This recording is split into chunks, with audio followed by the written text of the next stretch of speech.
What advertisers are you working with on the sponsorships and the branded entertainment side? Sure. I would say, let's see, this year we worked with Hasbro, Warner Brothers, Coors Light, Holiday Inn Express, Baby Bjorn. I'm trying to remember who else. That's probably like the top tier ones, I would say, overall. Oh, Prima Water, water, specialized environmental water bottling company.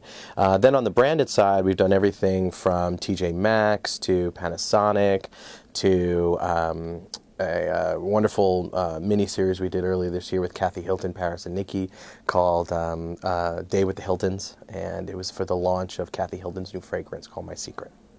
That's great. Can you tell me about, that's a really good example of some branded entertainment, I assume probably got a lot of views even compared to the regular content. I mean, how does that sort of differentiator work? Because a lot of branded entertainment can be obviously very entertaining. Sure, and this series was very entertaining. It was about a mother and daughter who were flown from Cleveland, Ohio, as they call it, Ohio, flown to LA to spend Mother's Day with Kathy, Paris, and Nikki. And they went to the salon together, they got their nails and hair done together, they went shopping on Rodeo Drive, they had brunch. Intermixed and in a quality kind of way were references to her fragrance, were product placements of the fragrance. But if you watched it, you wouldn't realize that it's really for that. That was the vehicle for it. It really was entertaining on its own. It was picked up by TV Guide and distributed over the TV Guide network.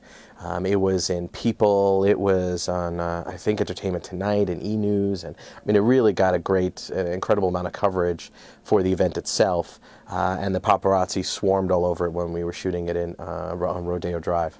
And you know, the series itself did a little over 5 million views in the first 6 weeks it was out, and there was a considerable jump in the sales of My Secret at Macy's, because at launch time, this was the only campaign really going on at the time, and there was a jump in the sales. So the company that licenses it, has the license to the fragrance, is a DR company, and so they started to identify that, wow, this is, online video can be a vehicle for DR type of campaigns.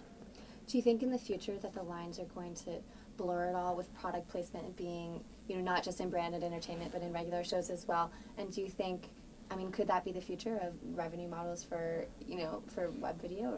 It's definitely a very powerful model for it.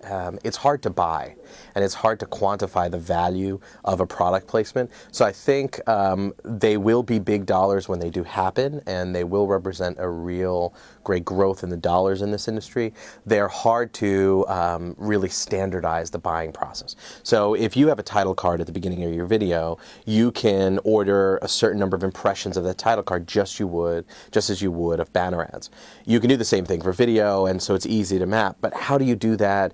And you could put a CPM to that. How do you do that for a product placement? If the product is in 5 different shots, is that 5 different impressions of it? It's a little tougher. So what we tend to do is separate that out on the creative budgets and say this is the creative cost of producing this content.